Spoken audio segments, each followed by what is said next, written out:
Good evening, good evening, good evening. And we are here on another marvelous Wednesday. It was here with the weather feeling good. And I am here with my man coming all the way from South Bend, bending air as usual, all the way from where the Hoosiers, national champs, won in the backyard on the other side of town of his Notre Dame Fighting Irish. Good evening, post game. Appreciate you joining. How's it going for you this evening, sir? Hey, it is beautiful, man. It's always a great time when we get together. Got the nice what ifs tonight, and I hope the people enjoy because we enjoy doing this for y'all. How you doing tonight, Moss? I feel marvelous. Man, I'm feeling pretty good, man. And when you think about that applause, man, I know last week it came, like right in between after. I just be wanting the people to hear your echo in the room because it's moving, man. And I'm very blessed. I'm thankful to bring the people another great show this evening. And we've been heating up with this what if. And when it comes to the sports world, we know it's so much out there to talk about when you talk about what ifs, but we really like to dive in and have our little talks to give us things to really talk about more. And we appreciate everyone tuning in this evening, tuning in tonight as well, taking time out of your evening, whether you with your family or you just chilling, doing what you do, and tuning in with the guys here, WTP Sports Dudes, myself, MossBurgh, and post game as well. And we appreciate you tuning in and being here this evening. Official Doe. Shout out to Grow Up Clothing Brand as well. And the first question on the slate, I think for me, one of the greatest, and before I get to that, man, shout out to Papa Whitmore in the building. My guy, MossBurgh, my guy, Mr. Whitmore in the building. We appreciate you birthing a legend and your son, young post, and as he say, mid post, low post, mid post, high post game sports, and you was able to give us this great gentleman to be able to be here tonight and throughout the week and since the first time meeting. So appreciate you being here this evening, and my son post MFing game. We appreciate you, and the support is always here. Mr. Whitmore as well, straight from C Bus, Mossberg in the building. And the first thing, and I think this is one post, I think this Oh, is going to have the people shaking. Go ahead. I'm be- sorry. before you get to that, man, I just want to say, man, shout out to Pop, man. I wish that I can share some stories about him on screen, but I don't Man, think that would be wise, with the YouTube guidelines. And I'm trying to actually get him on the stream with us. He acting funny, man. But I'm yes, trying to sir. get him on the stream with us. It's gonna be fireworks when he finally decides to come on. But I'm definitely trying to get him on. You gonna enjoy it. Yes, sir. Yes, sir, man. Can't wait to have him on, man. As much as he tuned in, he's been tuned in from the jump as you have been, and it's just a blessing. And he said, my twin, he's just looking better now. He get his looks from you, Papa. As they call one of the great late greats, rest in peace, the big man. So we're gonna get into it. We're not gonna hold the people up. My guy, there's time left before this decision come. I don't know if anyone heard any news. I haven't heard any news. I've been in the news about it. And my biggest what if for me coming from the sports this season, going into the off season, drafts around the corner, what if AJ the Panther stays at BYU? Give Provo another year of what we seen this year is greatness and more. What's your thoughts on what if AJ, the Panther, stays at BYU post game? Talk to me. My goodness, man. Uh, if AJ DeBansa decides to stay in Provo for his sophomore season, his sophomore campaign, I think he would have a really great chance of winning National Player of the Year. And depending on how their roster is constructed, because they lost a lot, they did just get back their point guard in the portal, Robert Wright, I believe, decided to skip the portal and come back to BYU. But they're going to need to, if Dabasa does come back, they're going to need to surround that young man with some shooting, and they definitely need to get some bigs because they lost all their bigs. So as long as they continue to do the work in the portal, you got AJ Dabasa, probably the best player in college basketball coming into the season next year if he decides to stay. They do that, and the sky's the limit for BYU. Definitely. What's up, T1? What it In the do? building. What it do? In the building. Don't hold the people, City League TV, Yes, sir. T1. Ask somebody else, the man of many hats, so many names in the building. How's it good? It's good to see you with the day It's, off, but the day hey, working this evening. you already know it's great to be seen, man, and it's great to see my brothers. You know, I lost track of time, and I always lose track of time, and I be trying to tell y'all, like, somebody got to give me a call. Because sometimes I'll be available, but like I tell my students, I also have ADD, ADHD. I got all the stuff y'all got because they be trying to make up excuses, and I let them know I got it too. You know what I mean? I had it since I was a kid, but I'll be forgetting. And I was on Facebook, and I looked at the time, and I said, my brothers is on. I Yes, got to sir. get Yes, on there. sir. And then I see you rocking City League today. And I Yeah, already man. talked to you about, because I'm about to call you Moss Thumbnail Bird and Highlight Bird, because you've been out here working, man, Hey, and I see you man, I working. appreciate it. But we need that though. You know what I mean? For where Appreciate we're it. I going, we got need you. that. I got you, man. Anytime, man. Any day, man. I've cleared my schedule for what we do. As I said, I think what we have is special. I remember the night we talked till 12:31 in the morning, not to get off subject, but in the building, man. We remember these talks in WTP in the comments, but it's just good to see you. And I'm ready to put that work in because I All see day. the bigger picture. And we also got to tap into the coaches out there of City League because I got a phone call this morning, and I think it's starting to happen right before our digits on our phone and as we are scrolling City League TV T1. So we got to have that conversation. Coach's Corner, City League TV, and more with MossBurgh, Post, T1, and the homies for sure. Yeah, it's like, hey, like that City League movement.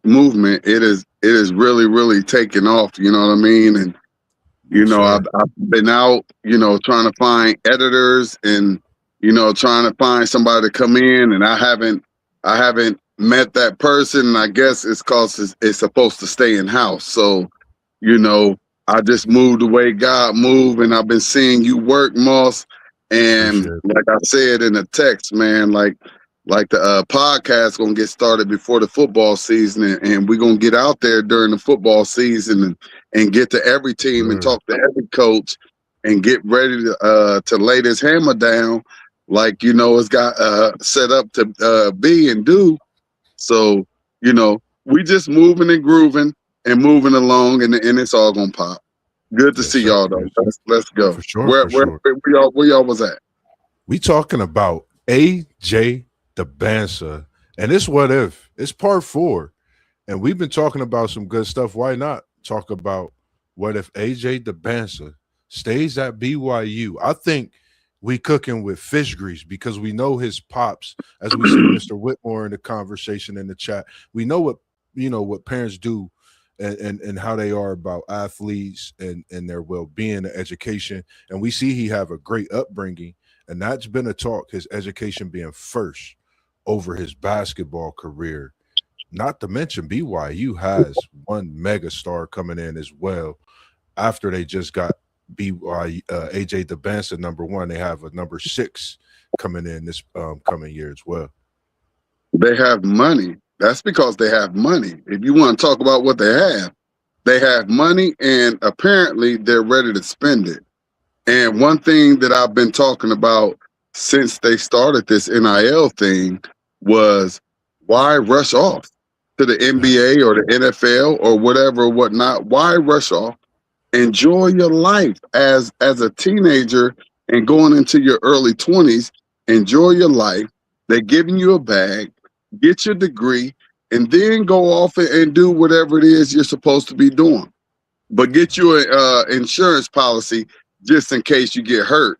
doing what you're supposed to be doing. But like a cat like AJ, your insurance policy is great. They already know what your potential is and the amount of money that you can make.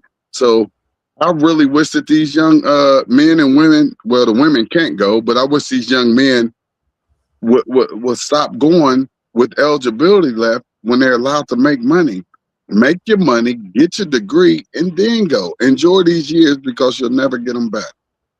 Yes, sir. I totally agree. For me, I think I of course, being a BYU fan, some of it might be a little biased. Would love for him to come back and get his education. Of course, I would want to see him go pro. But I think overall, I want to see him come back. I've watched his story. I love what his parents are molding him to be.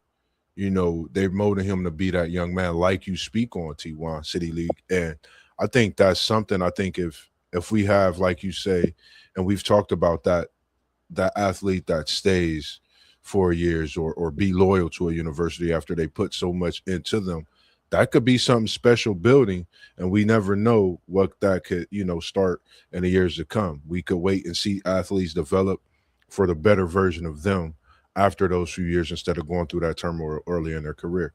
Any other thoughts on this one post game? No, I mean, you guys make great points, and I do agree with T1 that, nowadays with the bag these players are getting, it's like, what's the rush? But, fellas, when you projected numero uno overall, man. Yeah, right. That's when that post game. That's when that stuff gets thrown out the window. I don't care if it's number 1, 2, 3, 4, 5. It could be 6, 7, 8, or 9 or 10. But we want them to get their education. But if you like number 1 or 2 or something, like, you better already have a bag and have mom and pops there and everything is great. And that's what I say about the education. But if you're number 1, there's nothing else for you to do on that level except for go and win a national championship for your university. And I like that part. I wish that we can get to that point to where these kids will stay and we can see teams develop or grow or whatever.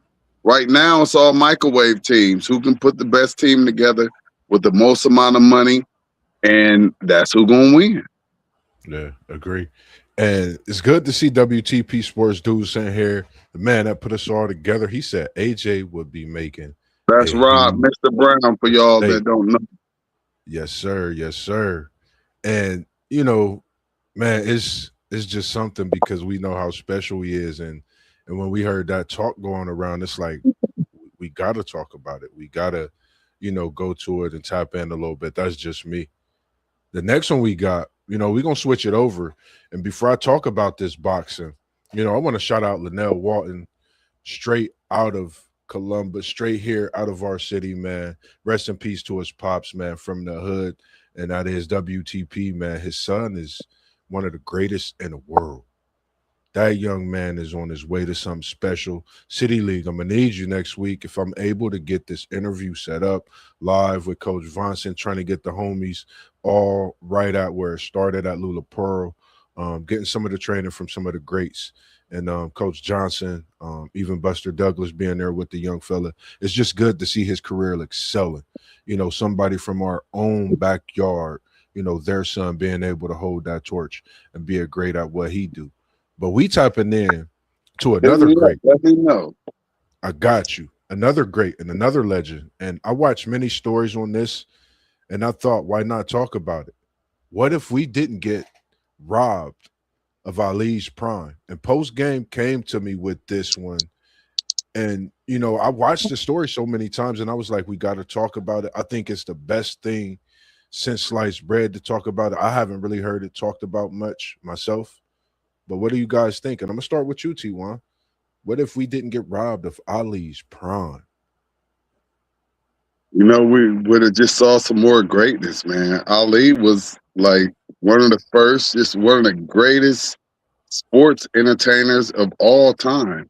And you have to throw that entertainment in there. And since he had the skills and the talent to box as well as he did, I mean, that just made it even better. And I'm one of them conspiracy theorists to where I feel like they did something to Mr. Ali, and because they did something to him in his prime, and that's what we're talking about right now. About what if that wouldn't have happened? You know, he didn't want to go fight in some type of war that had absolutely nothing to do with him, nor his profession, and you know, that point killed his career. It didn't really kill it, but it set it back and didn't put him at the level to where he could have been because he was also an activist, you know, which, you know, we need those nowadays. And if they wouldn't have killed that, you know, there's no telling. And I believe he probably would still be alive if they wouldn't have, you know, did whatever it was that they did. Which was, first of all, just setting him back for not going and fighting in a war that he didn't believe in. Yeah, agree. What's your thoughts on this one, Post Jam? 100%. This is one of the things, like, when I was younger, it pissed me off. You know, this is one of the sports topics that pissed me off when I was younger. Because I feel like had he not been robbed of those 3.5 years where he rode the bench, he go from the biggest athlete, the biggest star in the world, to, you know, sitting out 3.5 years. What we saw was when he got back in the ring, first of all, this is a heavyweight that's moving like he's 150 pounds. Float like a butterfly, sting like a bee. Rumble, young man, rumble. Right. So when he got back, he couldn't move his feet like he used to do. He wasn't as light. He wasn't as quick. And I personally felt like his big advantage fighting at heavyweight was his quickness, his foot speed, right? Yeah. That was gone. That was gone when he got back. He was a totally different fighter. So if you telling me he never takes those 3.5 years off, I don't know if he loses up until he gets to the latter part of his boxing career. Like the first fight with Smoking Joe, I don't think he loses that. So you talk about greatness, this guy would have reigned for even longer had he stayed active, he stayed boxing. His quickness wouldn't have left as quick because he's in the gym, he's fighting. So there's that. So if Muhammad Ali doesn't take those 3.5 years off, man, we see a whole nother level of greatness in heavyweight boxing, fellas. Yeah, I agree. Yeah, man, it's crazy because the way you feel, Post, I felt the same way when I first, you know, watched the story. And I was a big Malcolm X fan, you know, so seeing, you know, Ali at that time, what he went through, like you said, like T1 said, you talking about float like a butterfly, sting like a bee, 150, and him being a heavyweight. I don't even think, I mean, for us to talk about still this day, man, to the greatest, rest in peace, man, Ali, and what he did for boxing, for him to have those years off. Imagine if he would have had those years, what the boxing world would look like today. Who would be considered not just the greatest of all time, but what would that ranking look like? You know, you got Ali, you got so many other greats in that time, you know, to where we still talk about Ali, and he got robbed of 3 years of when he was moving into his prime. So it was just a great thing, you know, to be blessed with what we were able to see. But then again, what we couldn't see was the biggest thing, I feel like, when it come to thinking about Ali, his boxing career, and what he was to the boxing world and to the world itself, you know, so much more. And we got one for you since we got Parlay Poe. We appreciate you tuning in, Parlay Poe, as well. And we're going to come your way right now. We coming right but hold up, though, Moss. Hold up, though, Moss. Any other thoughts? Ali, real quick before we go, here's the real thing, though. it became bigger than boxing because Ali was educated. You know what I mean? Educated within life and about life. So what happened was they had to silence him. And that is where the biggest effect came in at. When they silenced Ali and put him away at a time when he was opening up eyes.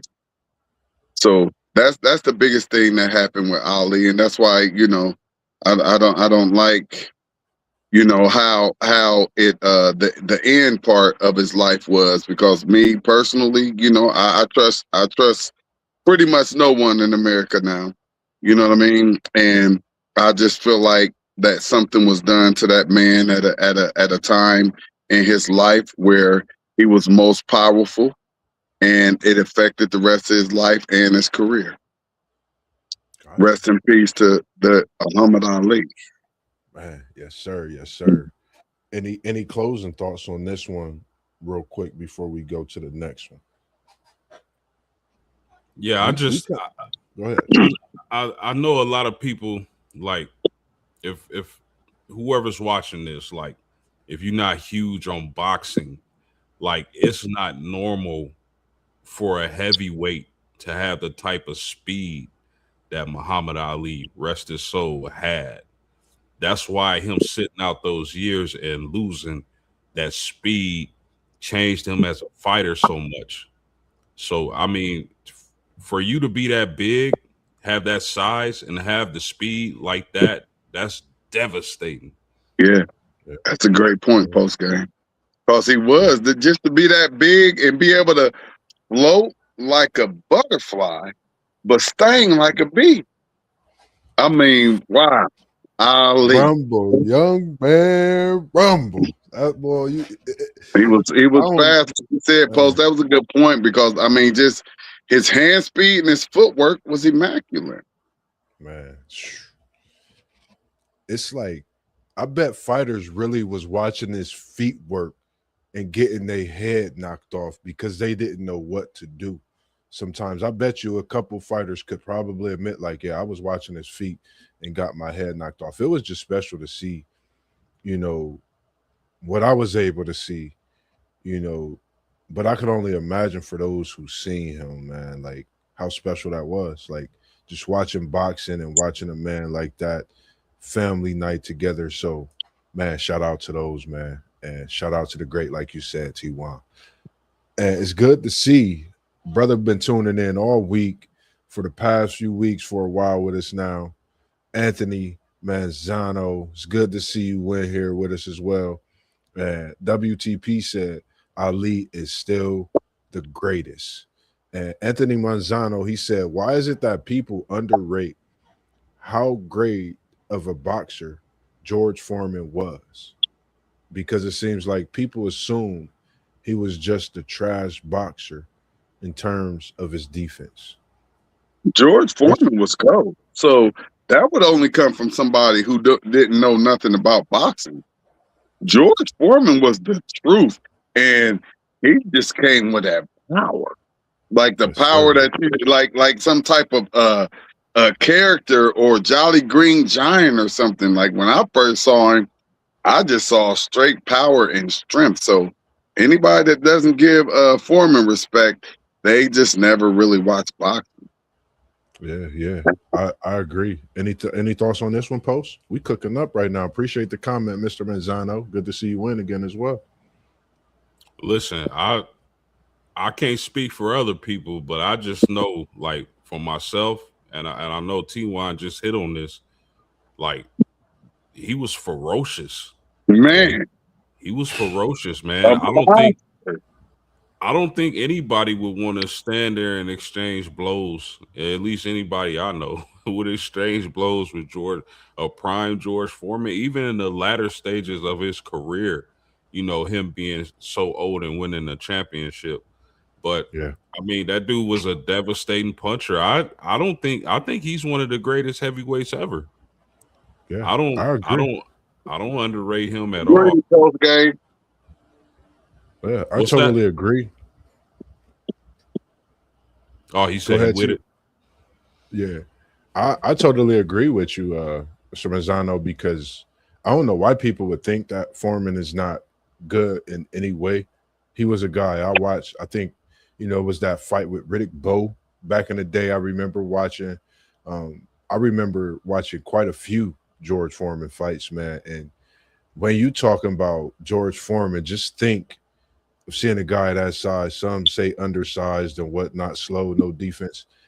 You could say Charles Barkley and George Foreman, two in their sport that everyone feared. You're not gonna get on that court and say nothing disrespectful to Chuck. You're not gonna get in that ring and not get hit by with a left hook or a right hook by Foreman. That's just it. So I see the next comment and he said, "No, this is coming from boxing fans, hardcore ones at that." Everybody has their own opinion. But for us, we like what George was doing in that ring.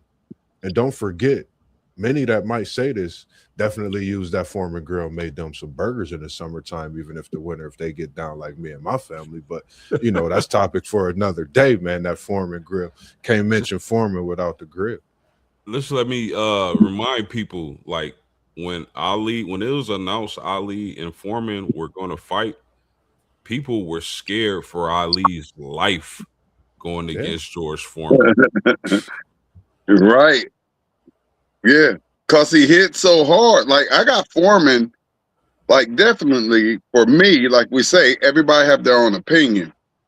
But, like, my top three, like, for real, is Ali, Tyson, and Foreman. And, I rock with that top three against anybody because you're going to get power, you're going to get footwork, and then you're going to get a sledgehammer. And then another sledgehammer. And he underrated. And I think Foreman's underrated. And of course, we might have seen the defense that people say, but I think he's an underrated fighter. I couldn't even really see the flaw as much as everybody would say with the defense, if that makes sense, because of how great of a fighter he was. That's just my opinion. And Anthony Manzano came in with another comment as well. Appreciate these comments as well. And he said, and I think that line of thinking comes from because they're comparing him to Smoke and Joe and Muhammad, who were elite boxers in terms of their footwork. Got a great point. Definitely I like got that, a great point but there. I will say this for anybody who doesn't know who George Foreman is. I would like to know, outside of Tyson and Ali, like, who would you put ahead of George Foreman in his prime that would want to go up against George Foreman in his prime? Man. For any viewers out there that are not George Foreman believers and think that he may not be in the top five, who y'all think who y'all gonna put above him outside of Tyson and Ali in his prime, that he wouldn't go in there and catch him with one of them haymakers that he brought back from Mississippi and he'd be connected with you? You about to go see Jesus. Yes, sir. Yes, sir. And another one, he said, it's hilarious. You should bring that up. My generation says Tyson Fury will dominate George. We going Anthony Mazzano, definitely tap into the WTPSportsDudes.com. Send us an email. Unc is in the chat. Definitely send him an email. We could get you on the show. We could set something up because we got some boxing shows that we definitely want to attack with more talks as well. And Unc, we appreciate you tuning in this evening as well through your busy schedule. And he said he probably definitely outside of most people's top 5 to 10. Man, but Fury, he bullied people because he was so big. You know what I mean? Mm-hmm. Like, wasn't nobody gonna bully George Foreman. I'm sorry. You're not gonna bully him, and if you get caught slipping, you're going night-night.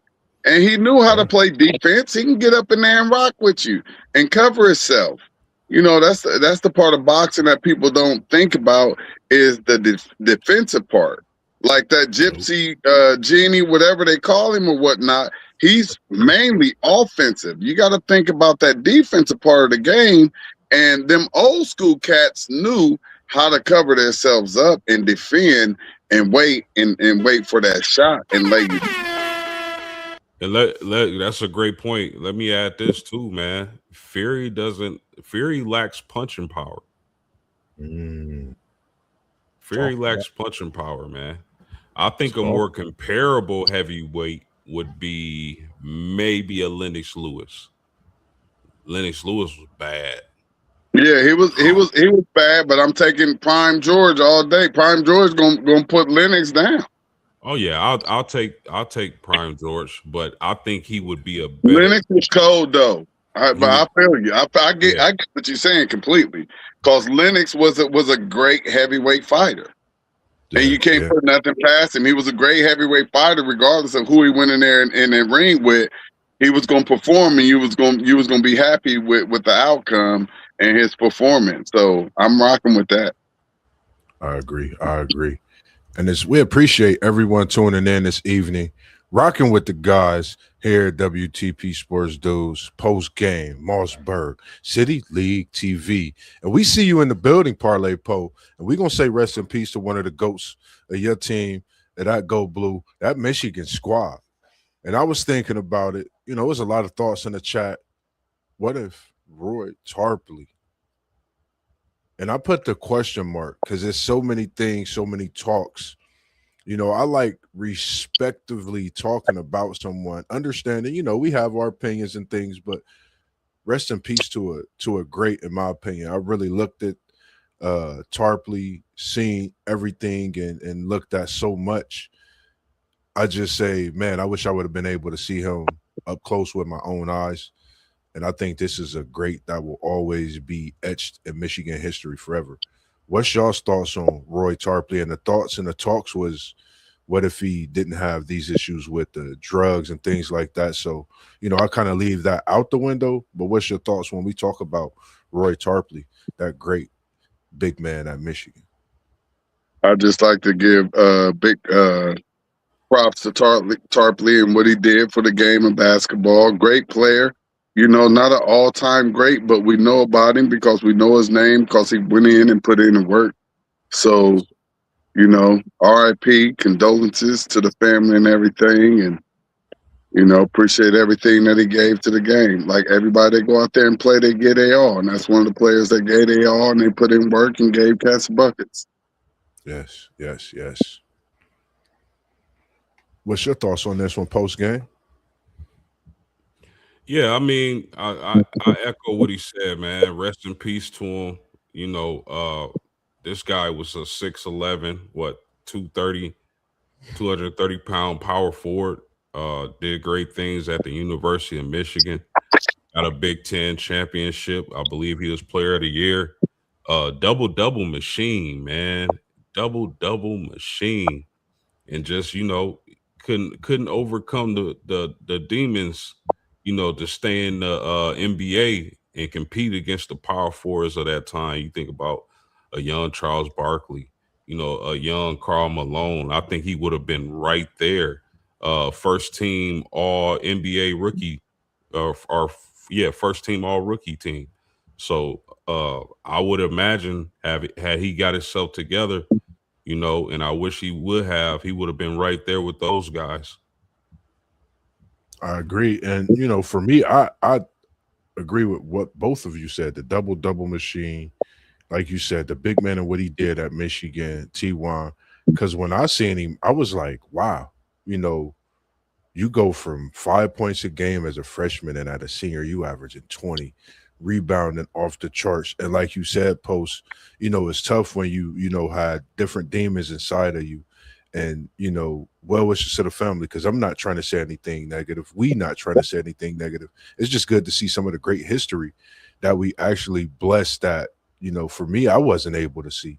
And when I looked at this resume, when you go to the University of Michigan and you start for your last 2 years, regardless of what class you win, 61 of 63, and you don't play because of an injury in those couple games, that let me know how great of a player you were. And it's just good to see that the years and what he did while at the University of Michigan. So for me, it was just something special and watching what he did. And WTP, chimed in with us this evening as he's been watching throughout the show. And he said I was Roy. He said I was Roy Tarpley Poe on Parlay Poe's basketball court and backyard. The real Tarpley was unstoppable, and so was I, with the laughing emojis. And Unc was definitely a hooper. I'm one at my age. I was able to be one of the young guys to play with him and benefit from a lot just being on his team, getting the ball, and so many things. But yeah, I totally agree with Unc. I know Parlay Poe might be watching, seeing if he had a comment coming right to yours as well, Anthony. Hey, Any other y'all, closing? I was 53 years old when I knew that Roy Tarpley was came from Michigan. Yeah, yeah. I being in So, this group. No, go ahead. Go ahead. My bad. My bad. no, I said that's what's up. I ain't know where I knew of him in the NFL. I mean NBA. That's why I know of him from the NBA. So y'all giving him his blue accolades and all of that stuff. I never knew it because I don't care much about him. Yeah. And then when you speak of the NBA, the crazy thing is, you go from 7.5 points your first year. In that fourth year, you at 20.4. He That's was it. definitely he was, and like I said, from the average fan, that's Yeah. where you got to know Roy Tarpley. You know what I Yeah. mean? And he gave them buckets. So if you was a fan of basketball, you couldn't do nothing but respect that man out there on that court. He gave Yes, whoever sir. he was going up against buckets. So all due respect. And once again, rest in peace. Yes, sir. Stabilized vision. Appreciate you in the building.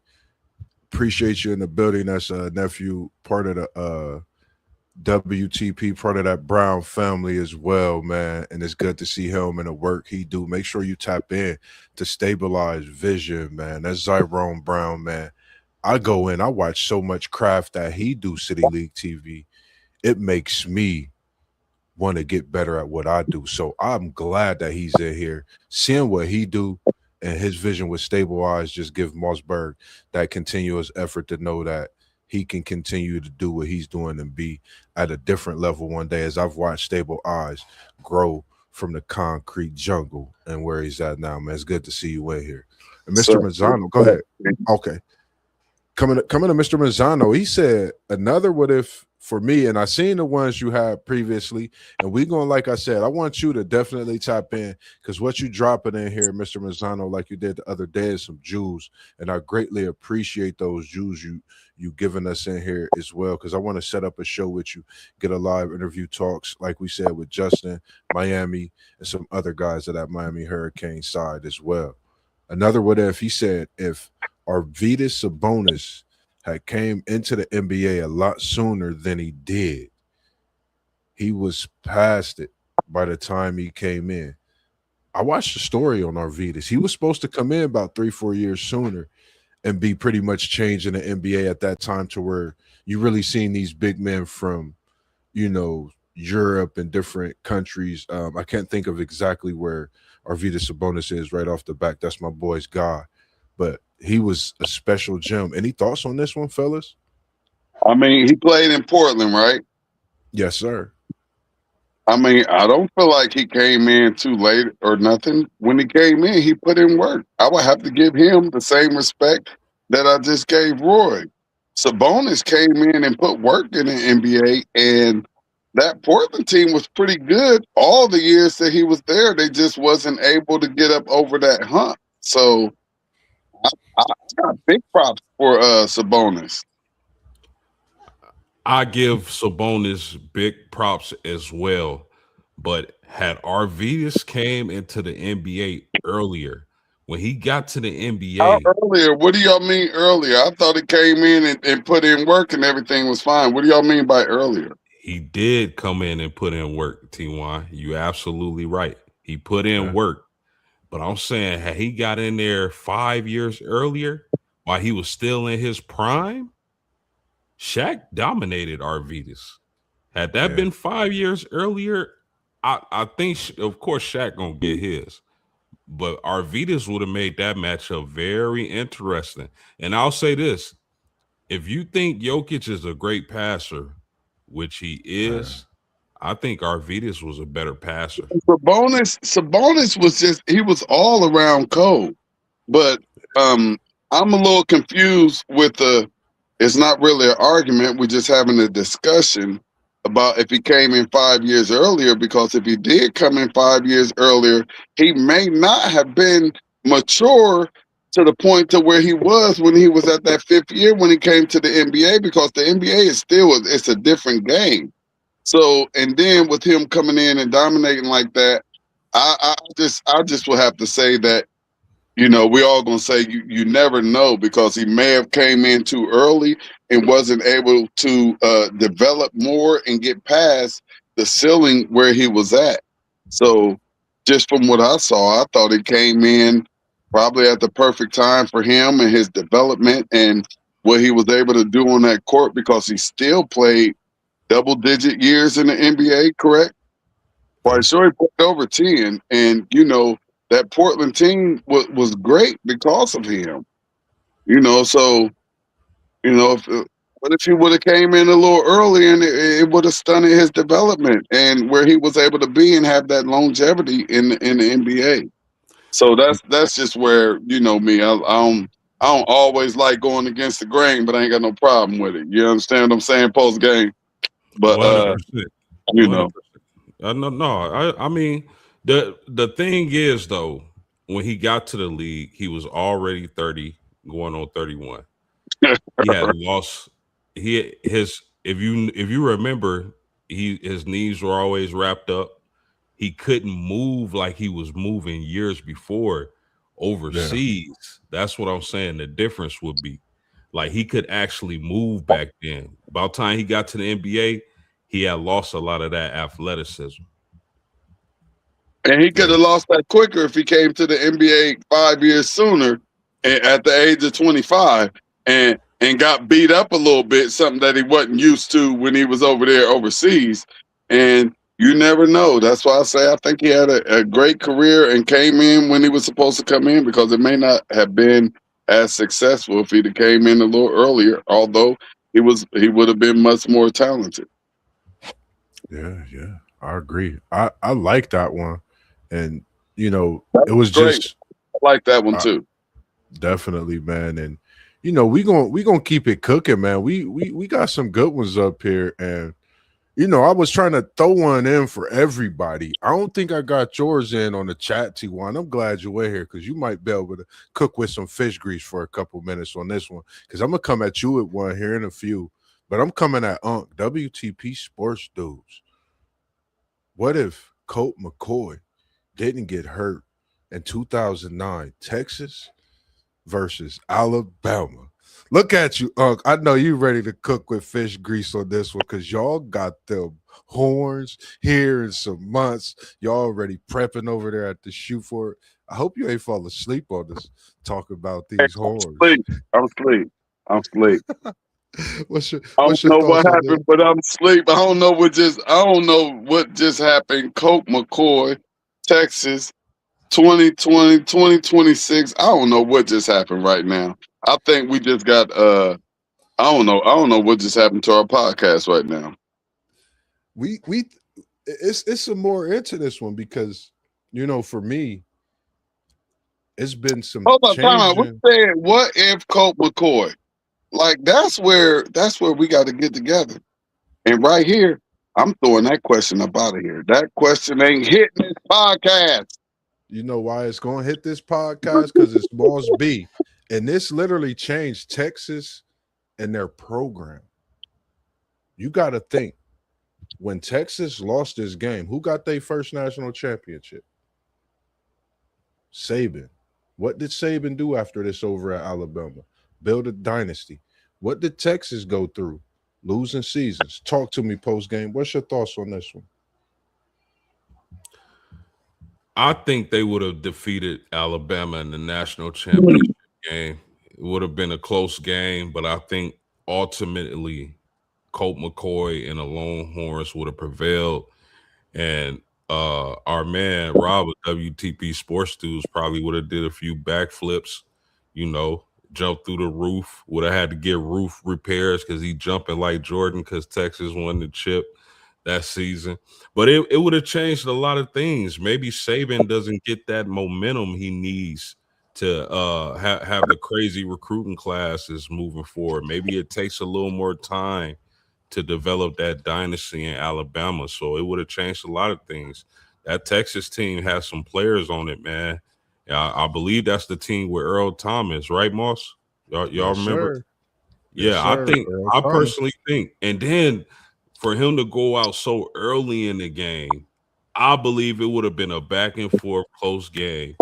And at the end of the game, Texas would have pulled it out. So let's do this. Let's say that there's no tuck rule. Tom Brady got sacked against the Raiders. The game was absolutely over. There's no first Super Bowl. There's no nothing if that happens. It didn't happen. I would love. I was a Raider fan, but I still was Bengals and Browns back then. But Raiders and Steelers were my first love. Those were my first teams before I knew that I was from Ohio and I should be rooting for my teams. But those were my first teams, and that like still haunts me as a young Raiders fan because if you take that out of the equation, there is no dynasty for New England. And then we can fast forward some other years and take some airs and put some extra air into the ball and take away cameras and do all of this and all of that. The dynasties are going to be what the dynasties are. Whoever they want to start this dynasty, they're going to make sure that they start the dynasty. And ain't nothing nobody can do about it. I'm 1,000,000% behind you on that tuck rule. That was the biggest bowl of BS they ever fed the people. The game was over. The game was absolutely over. Absolutely over. Because of that call right there. They were able to win their first of many Super Bowls. Facts. Yeah. And the that next wasn't one- anybody getting injured. Yeah. Sorry I to agree. switch it up a little bit, but you No. know, when I hear the ifs and buts, you know, my high school basketball coach, Dick Ricketts, 88 and 90, if ifs and buts was candy and nuts, it'd be Christmas every day. First time I ever heard it was from that man. Yes, sir. But not, one thing with me, man, I love when we get on here because we could just do what we do. The what ifs is always good with MossBurgh. So when you chiming in with the what if, I might have had something to say about the same what if. And when you bring that in on the Flatergate, that was one me and post game definitely wanted to, itch our way back into sometime because we definitely have like a slew of them. But I try to, I don't know, it'd be some tough, some I want to jump to. But at the end of the day, I definitely like that one as well. And for mine, and WTP, he did come in, he chimes in, he said, Texas blows Bama out. They had no answer for shit. Oh my goodness, man! You know what? I totally. Y'all wonder forgot why that I brought team. this on here. Y'all forget this Colt McCoy team beat Ohio State. I got totally something forgot before that that. team had Will Shipley, man. I totally Yeah. forgot. Yeah. But time out. Well, y'all want to go back to Colt and all that, and we can do all of the what ifs in the world that we want to.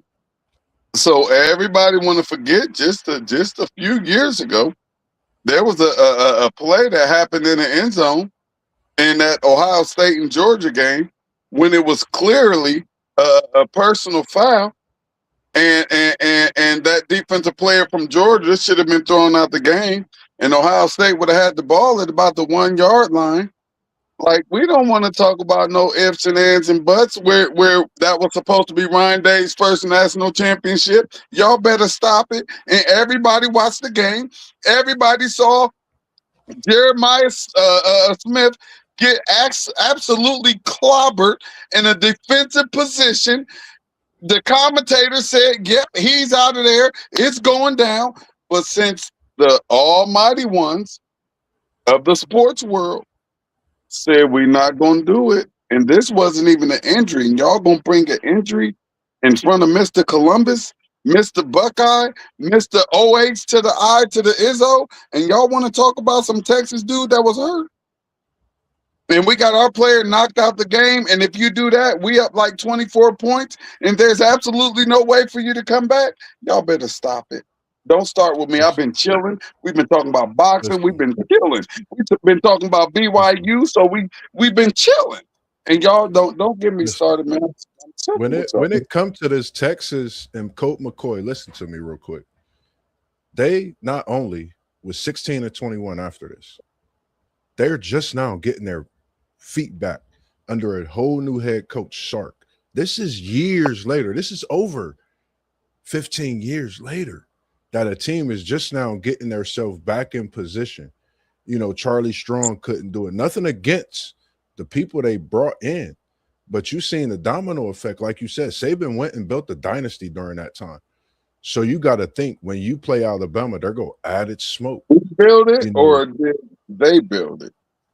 He built it with the players that he brought in, and the players bought into what Nick Saban, you know, was doing at Alabama. I think, you know, that's just my opinion. I think he built something great.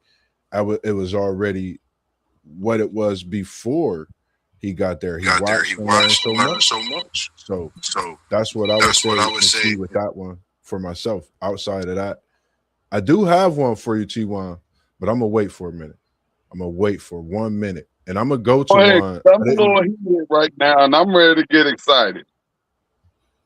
What if for you, since we got the Buckeye in the building, and I'm gonna come to you last.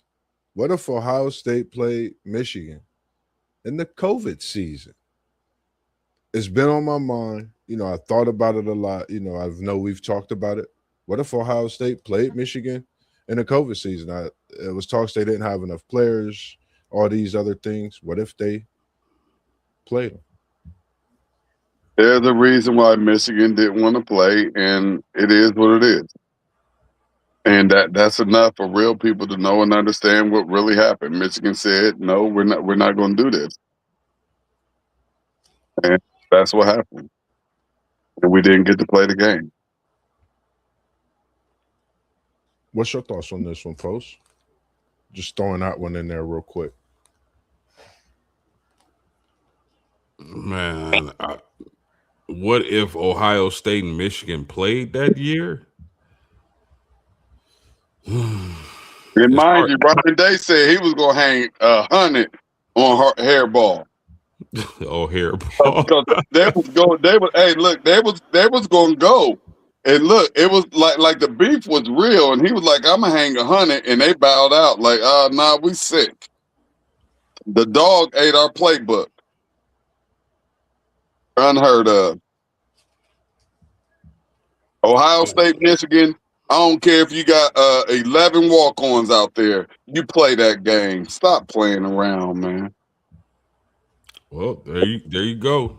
You heard it from the Big Ten guy himself. So there the next one. The next one, if I had, and you know, before we get out of here, this was the last one I have for such a slight short selection this week. Because I'm gonna switch it up a little bit next week, but this week just had a slight selection on a few. What if Drew Brees did not leave San Diego? What if he didn't leave San Diego to go to New Orleans? What's your thoughts on this one? I'm gonna come to you first, Post. What's your thoughts on this one? Drew Brees, San Diego, New Orleans. They probably still are the San Diego Chargers, for one, if Drew Brees doesn't leave. You think about LaDainian Tomlinson, Drew Brees, and Antonio Gates at tight end, along with the receivers they were able to draft that were really good. Their defense being solid. I believe that the San Diego Chargers, with a healthy Drew Brees, would have won a Super Bowl. One of the dumbest things ever was them letting Drew Brees get to New Orleans. Man, once again, y'all know me. Probably didn't see it at the beginning, But that San Diego squad, I mean, they were nice. Freak injury, send him to New Orleans. New Orleans get the hurricane. New Orleans get a Super Bowl. Drew Brees, 6 foot quarterback, gets a Super Bowl. I don't know why they do things the way they do it and how they do it, but I'll just be watching sports now. I'm chimed in. He said that it would have been the same. And I just, for me, I feel the same as far as in like just seeing him leave, you know, like you said, I don't think they would have changed their name if he stayed. They definitely still that same team. But I don't think they've gotten over that hump, really, if you think about it. New Orleans has gotten the Super Bowl. They've been in position, I would say, multiple times. San Diego have gotten the LA Chargers now have gotten these draft picks, have gotten Justin Herbert. I don't know if that's their, way of looking back on that. I have no idea. But I think, when you look at some of the moves that's made when it comes to one like this, whether it's an injury as well, even, I think it can, change the alter, it could alter the organization, the team. You could have that setback. And some organizations have been set back for quite a while from different moves that they've made. They just haven't been able to get back to their normal self. And Mr. Mazzano, he said it would have made no difference. They would have still drafted Philip Rivers with Drew on the roster.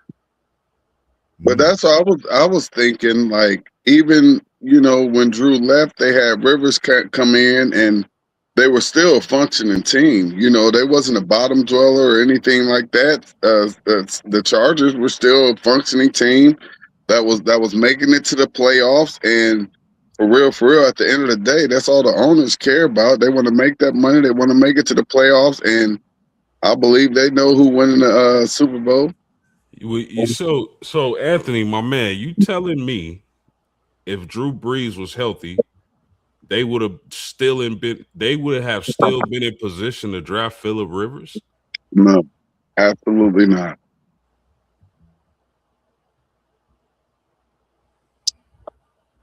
That would have been tough.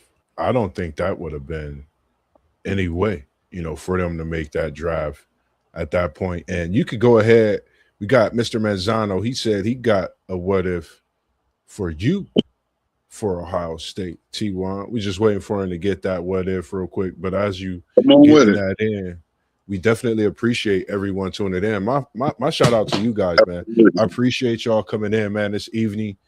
Joining your boy MossBurgh on part 4 of the What If Wednesday series, and looking to try to see what everybody's schedule gonna be like in the coming weeks. See how the NASCAR is actually going, because I want to definitely jump in some of these different streams we've been having throughout the busy schedule, myself. And like you said, T1, we definitely going to get together because we might have to go see some of the boys high school volleyball this Yeah, season over I at bet, the I bet land. my schedule is crazy, and I'm hoping that at the very least to be able to hopefully I'll get the championship information, and if I don't get to make it out, which I really would like to be able to make it out to, if not a couple of these games, but people don't know what it takes to get out here and be out here from August all the way to like March and burning up all of this gas and stuff and burning up all of this energy, man.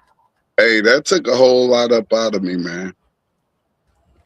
Yes, sir, man. I definitely agree, man. Make sure y'all tune in, man. Y'all hit us, man. All the proceeds, man, to go to what we do and what we bring into you, the people, not just of our city, but all across the world. When it comes to those sports streams you seeing on City League TV, Level Up Sports Town, we're gonna be sending and working with some with post game. Hopefully, I could get there this summer, this spring into the summer, and be in Indiana this year, which we already been talking about as well. And T1, we coming straight at you. We Come on. talking about 2001 in the building. Hold on, T1. Let me drop a little ball That's when for my you real quick. son was born, man. That was a beautiful year, man. What y'all want to Mr. talk about? Mr. Manzano, he said, what were they thinking when they called the abominable pass interference call. Miami Hurricanes versus Ohio State I Buckeyes. mean, they slowed it down. Just Miami just got excited. They slowed it down, and they showed the defender already had Gamble wrapped up before the ball was even anywhere in his vicinity to catch it. Miami just prematurely got excited, and I mean, it was a great game. But guess what happened after that? Miami had an opportunity to go and extend the overtime. That's what people, when they want to talk about it, they forget that part. Like, you had the same opportunity that we had. So we had the opportunity to extend overtime. We went and did that.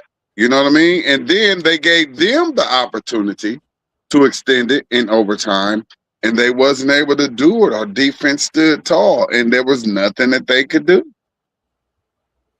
Yeah, that's one for the ages, When man. I same can thing we did against Texas when it wasn't even overtime, but we were at it was a crucial moment in that game, and our defense stood up. It don't matter what you talk about, anything that went on or happened in a game. Do what you're supposed to do, and see what happens. And our defense stood strong, and we was able to get that national championship that everybody thought Miami was going to get. Everybody thought that this was the best college football team that anybody had ever seen. And, we put an end to that. And I got my story to where, it was years later, and I'm talking like 20 years later. I'm in Miami. I got my Ohio State stuff on. And a cat rode down the street in a big white Suburban. I don't know if OJ was in there with him or whatever, whatnot, but he told me, you don't want to be walking around here with that on. So I went and changed into some XK stuff. I got up out of it. I kept my Scarlet on, but I went and took it off. I took heed to what he was saying because he yeah, I looked big in the respect truck. So a lot of people lost a lot of money in it. that game, and that's what people don't understand about the Miami folk in that game. How much money was lost. There was Yeah, millions, if not billions of dollars put on Miami repeating and being the best college football team in college football history. They yeah, lost a yeah. lot of money and they were mad. And years later, I was told to take my stuff off, and I took it off because I was I was out of Ohio.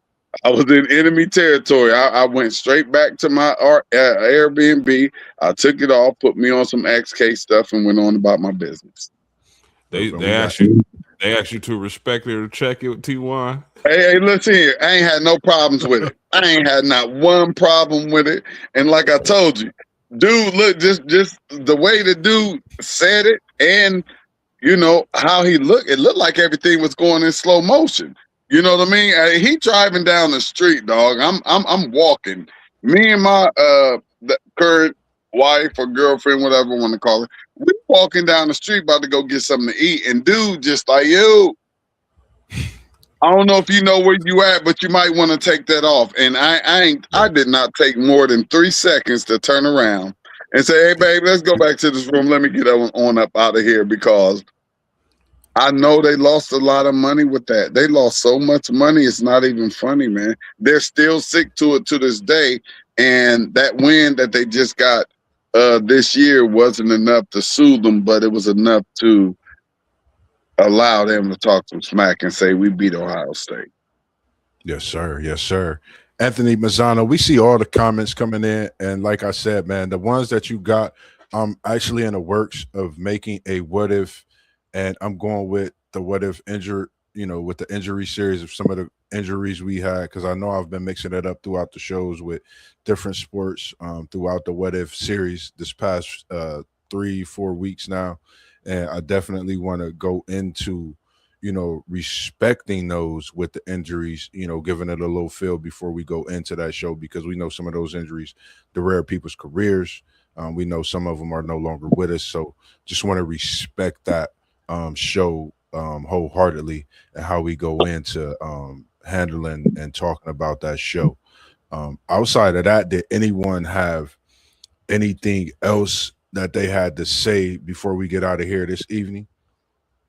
Hey, I just want to give you and post game y'all's props. I'm like in and out. I'm a very busy man. Y'all already know I'm the man in many hats. I got a whole lot of jobs and stuff, and I have a whole lot of things Sure. going on. So I'm not on here as much as I would love to be, but I'm just loving all the setup. I'm loving all the setups. You got the headphones on, you crystal clear, background code. I see post game. He got the money microphone in there. He's sounding crystal clear. Everything looks good, and it looked like we on our way to doing what we're supposed to be doing, looking the way we're supposed to be looking, sounding the way we're supposed to be sounding, man. And I'm just excited about what the future holds for these WTP sports dudes and the whole family, man. And y'all looking good, man. Y'all looking good. Y'all sounding good. Yes, sir, man. Appreciate it. Mr. Mazzano, he said, we will be doing a NFL. I was about to get to you, man. This weekend, appreciate you post game. We got that NFL draft stream coming to you live, 9 a.m. When I say you need to have your coffee at 8:30, you need to have it brewing at 8:15. You need to have your setup going because we coming to you live at 9 a.m. Saturday. As for MossBurgh, I'm gonna jump in and out the stream that day. I might have to mute my mic and go live from KT's Eats because we're gonna be cooking up this weekend, another good weekend with what we've been doing with KT's Good Eats, man. And we appreciate everything you bring to the show and do for us as well as everybody else, man. You see all the names at the bottom. T1, as SEC Sean did yesterday, man. I like the way he gave everybody that open mic before we got out of here. So as we do and make things better by, diving in, you get better by doing things that you see could to make it better, man. I'm gonna give you the floor. I'm gonna give Post the floor, and then I'm gonna say a few things, and we're gonna get up out of here for the evening, man. And we appreciate everybody tuning in and staying with us this evening. I'm gonna start with you, Post. Anything you want to tell the people? I know tomorrow is Thursday evening. Yeah, tomorrow, Thursday evening, 7:45, same place, same times. We playing Respect It or Check It. Make sure y'all here. Y'all don't want to miss it. Salute the T1. I appreciate those words, man. You the seasoning to the noodle packet, man. So we would love to have you back on as much as possible. We know you busy. To Anthony Mazzano, we really appreciate you. But I would ask what would have happened if Salvador Lopez didn't die. I think he would be just as great of a boxer. But other than that, man, my man MossBurgh, I appreciate you like always. Great show. Keep grinding, my man. Appreciate it. Hey, we just gonna keep on doing what we do. Y'all see everything that's strolling down at the bottom.